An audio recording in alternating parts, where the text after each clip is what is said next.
in the country. What are we getting wrong? What is working? And my guests are with me here. Suzanne Maua, Manager Public Education and Advocacy at NACADA. Thank you very much for making time. And Onesmus Kalama, Harm Reduction Expert. Thank you very much for making time. And Suzanne, I'll start with you on this. I was looking at a report that was done earlier on. This is the 2022 survey, National Survey on Status of Drugs and Substance Abuse. How bad is the situation based on this report? How bad? Yeah. Very bad. Very bad, depending on who you are talking about. Okay. Because children should not be using drugs. And therefore, if they're using drugs, then it means that's very bad, because they are still people who are developing. And you know, drugs affects the brain. So you have a growing brain that's already being affected. So that is why it's a very bad situation when we talk about drug use. Okay. Because it begins in adolescence and sometimes even earlier than adolescence. In fact, I saw in your report initiation age for drugs and substance abuse as young as 6 years old. Is this something that you found perplexing, or has this been the trend over time? Is the initiation age becoming less and less as time goes by? Mm-hmm. Yeah, it is actually becoming less and less, and that is because these substances are found at home. Okay. Actually, the first drug use does not begin outside the home, but within the home. So that in your home, if you have a fridge where you have put drinks, it means that it is much closer, and therefore, and you know, if you have guests and you are using glasses thereafter, you're going to leave it there, and the child is observing. So they are likely to also try it out. So this is purely a parental mistake? Yes. Okay. Let me bring in Onesmus on this. So, Onesmus, what are we getting wrong when it comes to dealing with drug and substance abuse, in your view? Trevor, I think we are getting a lot of things wrong. Okay. First, like it has been explained, it starts as a social affair. But the way we move in to address it, we remove the social aspect of it. And that actually creates some kind of antagonism. We bring in some kind of foreign ways of dealing with the social problem instead of looking at it from a social perspective. Mm-hmm. And that's a huge challenge. Remember, you are having children here who have grown, probably their mothers or their grandmothers or their parents actually brew local brew. They have grown with it. They have seen people drinking it as a social drink. And then, all of a sudden, we are coming up with interventions that aim to simply cut something they have seen as a source of income, because they will give you references. My brother went to the university, and it's because my mother was brewing. So they see it as a social thing. Mm. And then when we are addressing it in a manner as in kind of criminalizing it or putting a very heavy hand, it creates a lot of antagonism to it. And this in itself also brings a lot of problem.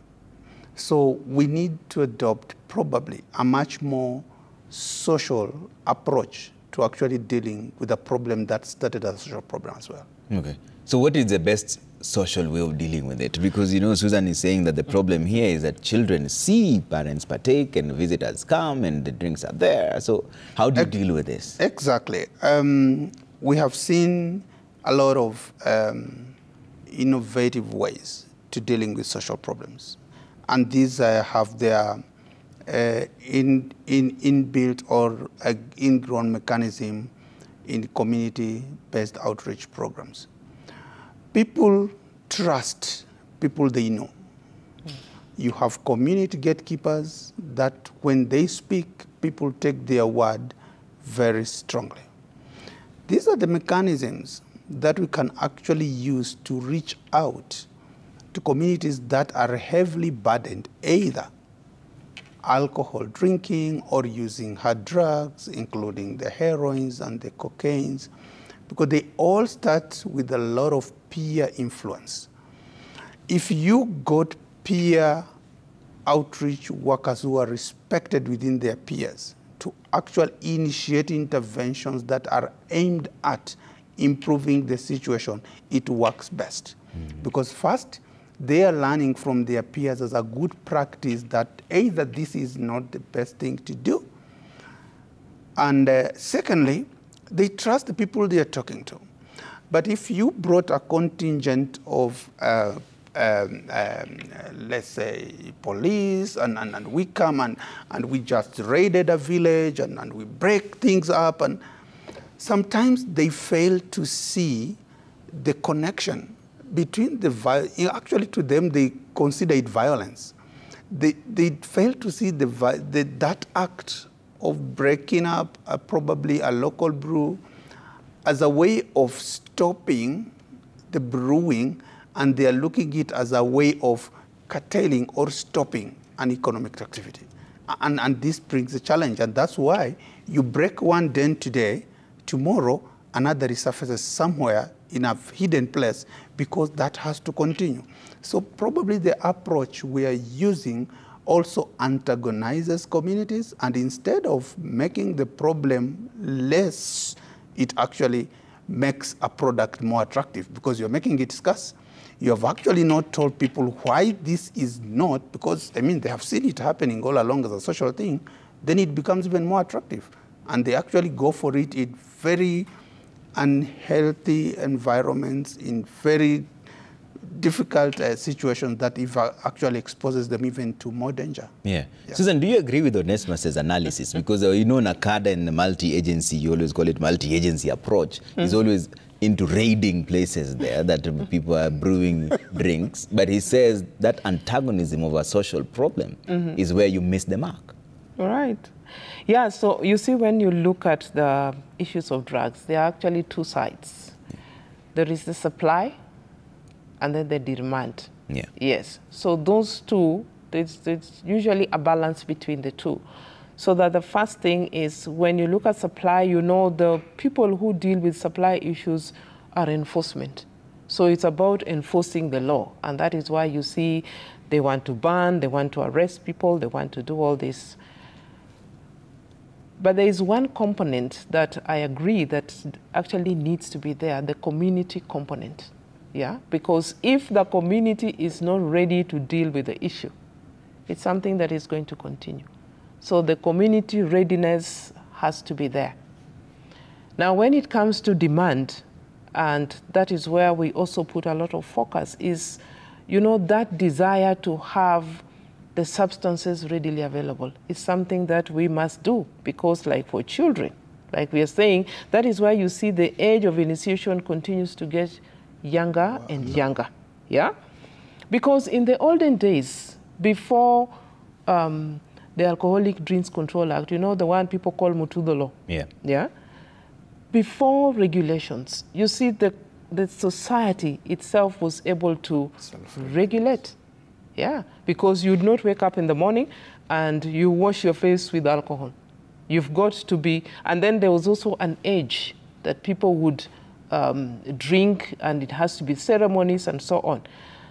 But what you see today is people sleep in alcohol and wake up in alcohol. So that means that we now have a problem, and hence the need for regulation. So that's why we talk about what is happening in the home environment, because as we are talking about the 2022 survey, we also did a secondary school survey, and we did a primary school survey. What did you find there? And what we found, in fact, with the secondary school survey, the earlier age was 4 years. Yeah, it wasn't even 6, it was 4 years. And so it shows that from the secondary school survey, it actually showed that it begins even much earlier in primary school. So that is why we had to find out what exactly is happening even at the primary school level. And that is why what we found out, most of the drug use, first of all, initiation begins at home. Most of it happens at home, and you saw that during the COVID period. And also, anytime schools close, you will also see an upsurge in terms of drug use. So that means that the home environment is where the biggest challenge is. If it goes to the school, it is something that moves from the home into the school environment. The school environment, you know, there's a lot more control. Yeah. But again, schools have challenges, particularly during school term breaks, when there are activities like drama and music festivals. So those become avenues again for drug use. As you may have seen, when you have sports or drama or music festival, you see locals also come in and you find people who are selling. They don't just sell snacks. They sell more than snacks. For example, somebody say is selling ice cream, but he's also selling ice cream. So ice cream is the ordinary ice cream. Ice cream is the one which is laced. And so you see it is the children who know that this ice cream. So when you look at the general population, it looks like the person is just selling snacks. But in actual sense, that is not the case. Yeah. So it's a problem that starts from home, creeps into the school, and then into the workplace. And the home part is where the problem really is, because then how do you deal with that? You can't come in and force anything where parents are having a drink with their friends and the children are watching. Therefore, at that particular point, the supply is there. And then now, how do you deal with the demand after that? Isn't it an issue of rehabilitation instead? But how do you get these children to be rehabilitated? Do we even have enough rehabilitation centers? So maybe just to take you back, when it comes to the home environment, we now have a program that we call positive parenting, so that we address the parents and what their role is with regard to how they are also contributing to the problem that is happening within the society. Because remember, the family is the smallest unit of society. So whatever happens here is going to escalate to the other parts.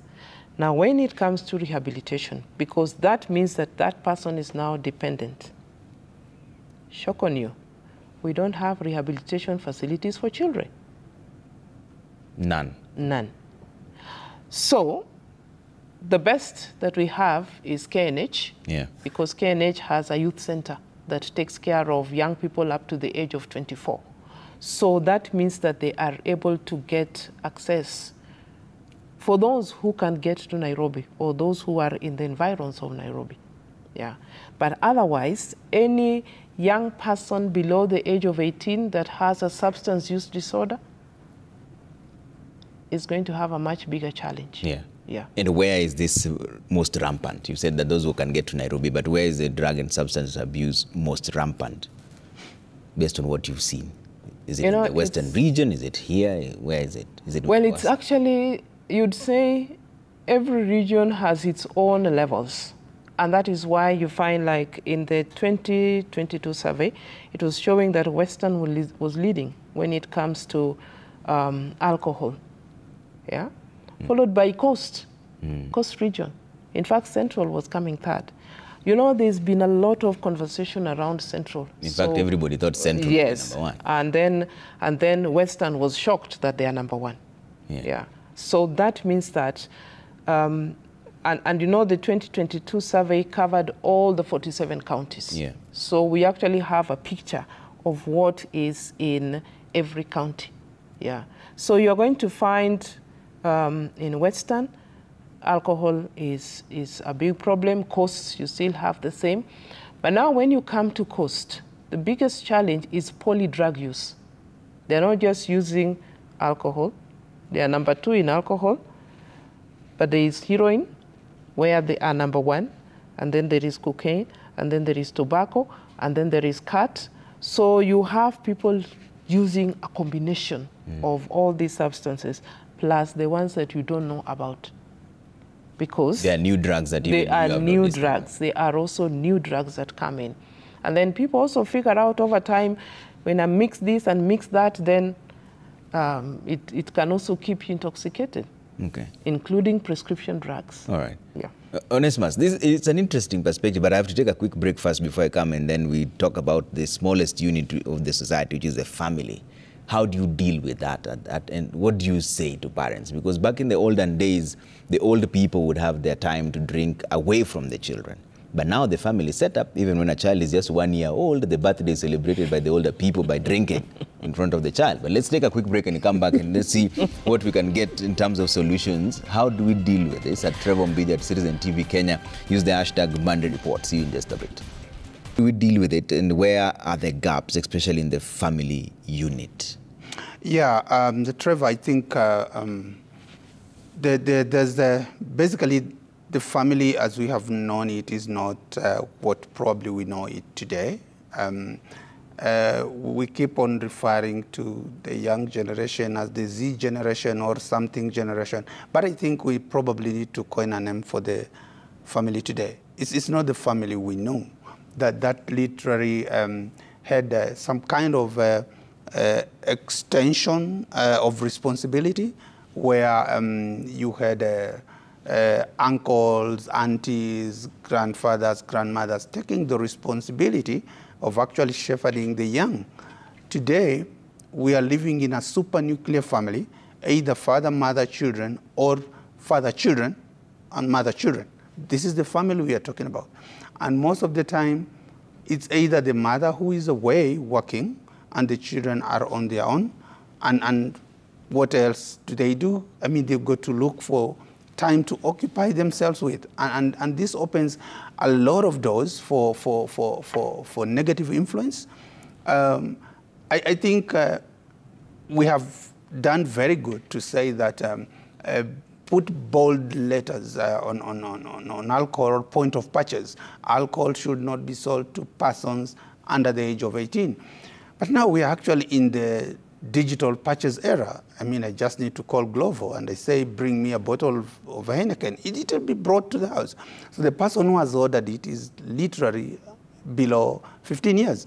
But the person who is buying it is qualified to buy alcohol. So this child still accesses alcohol at home, at the comfort of their sitting room, and they have all the time and space because either the daddy is away, the mother is away, and with the kind of work these days, I mean, he's a consultant, he's away in South Africa for 2 weeks delivering consultants work.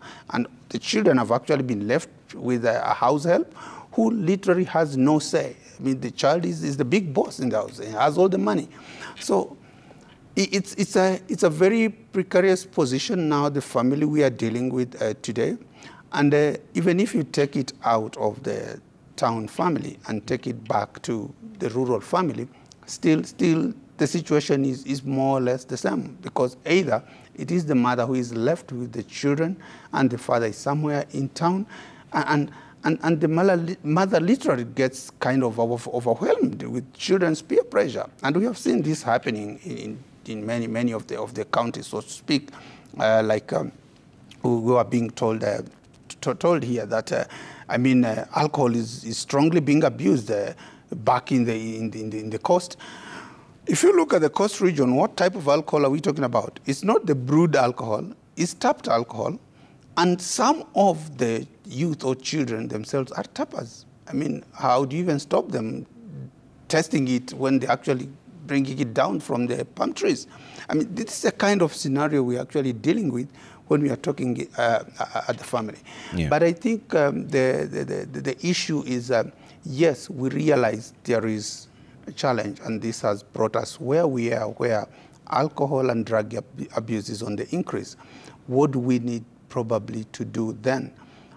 We have talked a lot about supply suppression or demand reduction, but I think we need to move the next step of harm reduction, because when we talk about alcohol and substance abuse and people are addicted, we have actually gone a totally different realm. If someone is addicted and today you just stopped the substance they were actually taking, they get severe withdrawal. Mm. And this could actually be so severe, it could lead to very catastrophic consequences. How do we manage this group of people now who are severely addicted? Yeah. Because now they require an extra measure, not just simply the unavailability of the substance they are using, but to ensure there is a proper harm reduction approach or mechanism that would actually manage these people in the absence of the drug they're actually abusing. Yeah, and that's what I'd like to hear from Susan in terms of how do we manage those who are already in it. Yeah. All right, so for, there are the different levels in terms of, there are those who are still in the mild stage, and that means that even counseling and therapy would work for them. There are those who have now gone to moderate to severe. First of all, an assessment needs to be done before you even decide that this is what is suitable for them. Because unfortunately, when it comes to substance use, it works together with a twin sister called mental illness. So sometimes you don't know which one you are dealing with, yeah? Or which one came first. I could be having schizophrenia or anxiety or any other mental, or even depression. Yeah. And somebody is trying to cope with this depression by using, for example, alcohol. Yeah? So what you see is the drug use. But the underlying issue is depression. So you find people who have depression that is untreated because it has not even been diagnosed. Yeah. So that is why it's important. The first thing that needs to happen is an assessment. And that becomes the first line. And therefore, you are able to know, because if you deal with one and not the other, you will not see a change in that person. Yeah. So that is why it helps to get to know what is this person dealing with. And so that is why probably the call to have all, is it level 3 hospitals to have, rehabilitation? Yeah. I am hoping that one of the things that needs to be done is capacity building for health staff so that they are able to do those assessments. So that anybody with a psychiatric condition working together with substance use, then both of them are dealt with. Yeah. But this is the directive you haven't achieved yet. Yes, that hasn't been achieved. But as we speak, we have quite a number of rehabilitation facilities in Kenya. There are those that are government-owned, but most of them are private. Around Nairobi and Kiambu counties, most of them are around this area. But you're going to find some at the coast. You will find a few in the western part of Kenya, in the North Rift, like Moi Teaching and Referral Hospital. I've already talked about the Kenyatta National Hospital. At the coast, you're going to find Coast General, and there is also Miritini. Yeah. So, and then in Nairobi, you have Mathare. So those are some of the government facilities. But most of them are private. Yeah. And then they are expensive. So that is why the best approach then is early detection, so that what we call brief interventions, short kind of interventions that would help the person, just track back. Yeah. Like if you are taking so much, how can you cut down? Because you can have that conversation on, if you continue like this, this is where you will end up. Okay. But you can cut down and eventually maybe maintain it at that point or stop completely. Okay. And you know that during COVID, there are those who stopped completely because maybe drinking at home is something they did not favor and going out was a problem, so they would. But remember again that even during the COVID containment period, that also was very depressing.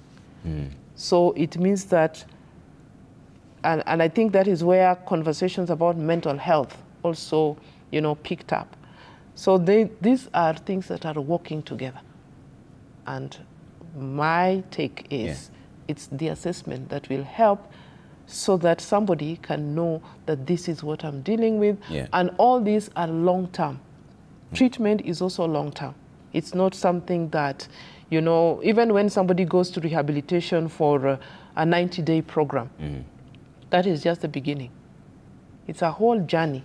And that is why you find people in recovery will always talk about, I have been in recovery for so many years, or it is now 3 months or 30 days, and I continue to, because relapse is also part of the journey. Okay. Yeah. And let me, just out of curiosity, when you're doing the student assessment, what did they say are some of the reasons why they engage in all this? Of course, some of them saw it when their parents were doing it, but what enables them to engage a lot in alcohol and substance abuse? Surprisingly, parents give a lot of pocket money. So when money is available, it's got to be useful, something. That is why, even when we talk about the ones who are able to purchase online, where are they getting the money? It's definitely from the parent. So you're saying there's a direct correlation between too much pocket money and alcohol and drug and substance abuse? And that came from the students themselves. Okay. Not even the adults, it is from the children. Then there is the peer pressure. Because if you are friends to people who are using substances, you are likely to do that. There is pressure, academic pressure. Yeah? And that is why you can even see a pattern that when it is second term, when it's approaching mock, there is a lot of pressure to perform because the teachers want a good grade, the parents want a good grade, and you know, by the time they get to Form 3 or 4, they just want to finish school. Yeah.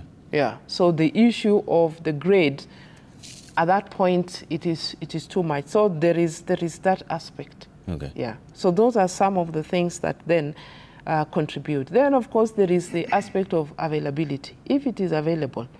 And then also having other challenges, like even with academics. Because you see, some of the myths that are there, for example, in cannabis, that, oh, you know, if you want to study for long and you want to, you know, really understand the math, then cannabis. Yeah. So, of course, and you're having a challenge, your friends are saying this, you're likely to do that. And sometimes they look at the ones who are using cannabis and they seem to be bright people. And they say, even me, I would like to do that. Okay. Yeah. Let me bring in some of the feedback and then I'll take your closing remarks on this on the way forward. It's a very interesting conversation. Let's bring up the feedback and see what you're saying in terms of solutions. At Trevor Mbija at Citizen TV Kenya is the hashtag Monday Report. I think they say the menace of, that's Okelo Molimu says, the menace of drug and substance abuse will be dismantled the moment all concerned parties, that is the police and religious leaders and affected families, will play their roles effectively. Why should children be sent to buy cigars? Why should parents take alcohol in front of their children? Interesting questions there. Sir Nixon says, what are the challenges facing NACADA? Because besides contributing in debates and reporting what has happened, it's like the body has lost grip towards fulfillment of its objectives. In fact, I'll allow you to answer that directly. What is affecting NACADA? And also says when it comes down to communities being educated on what drug abuse and drug addictions are, we are assuming that families or even individuals know this. We need to keep the community informed because the nexus between people injecting drugs and HIV has not been addressed effectively. Onesmus, closing remarks on this. Where do we go from here? And there's quite a number of issues that have also been brought up in terms of what is affecting NACADA. Yeah, exactly. I think as we close, I will say, let's put the target populations in the conversation. When it comes into talking alcohol abuse and drug abuse, we will always go back and talk to leadership. And we are actually not talking directly to the people affected. We are talking about the youth and the young people, but we are actually using proxies. We are actually not engaging them directly. So we are talking to leaders. Let our leadership come and do something. Our leaders are not doing something. And the people who are the direct target, we're actually not engaging them. It's high time we start actually engaging directly the target populations. And probably finally to say, we know what works. We know social systems work at the community. We know community-based interventions work. Let's have a mechanism to support community-based programs supported by communities themselves. Because we have left that gap to either donor funds, but we are not directly keeping on strengthening community-based programs that are managed by the people on the ground. Okay. Susan, start by answering the question on what is affecting NACADA and how come they're not as effective, according to him. Well, you know, when you look at alcohol and drug abuse, is not an NACADA issue. It is all of us, and that is why I've been talking about parents, because that means we are having a conversation with parents. We are having conversation with the students themselves, because after this, the studies, we just didn't stop at that. There are programs to address this. As he's talking about community, we are actually having, we want to have community work groups in every county, and we have already started, yeah? Because we have regional offices, and in every region we have already begun that journey. So many times people assume NACADA is the silver bullet to all these things. You're using alcohol at home and you're wondering what NACADA is doing about it. Yeah? And NACADA is informing you that you shouldn't do this. Yeah? But you will continue to do. We have all these places that are opened. Yeah? And it's just that we didn't have time to even talk about, even when it comes to licensing. We don't just have, the county governments are also contributing significantly to the problems, because they are licensing, you know, with devolution, licensing went to counties. So instead of regulation, we have revenue. So as many as you can, including places where they should not be. Yeah? But people imagine NACADA is the one that is supposed to do this. And I would like to say we are not the silver bullet. Each one of us has a role to play. If you're a parent, you're a sibling, you are a spouse, you have a role to play. Yeah? If somebody is already having a substance use problem, you are the support system. Sometimes, you know, people even go for rehabilitation, and when they come back, someone say, oh, so you say you have stopped? Let's wait and see how you're going to do. Yeah. And you know, this is supposed to be your support system that is supposed to be helping you, supporting you to be able to continue staying drug-free.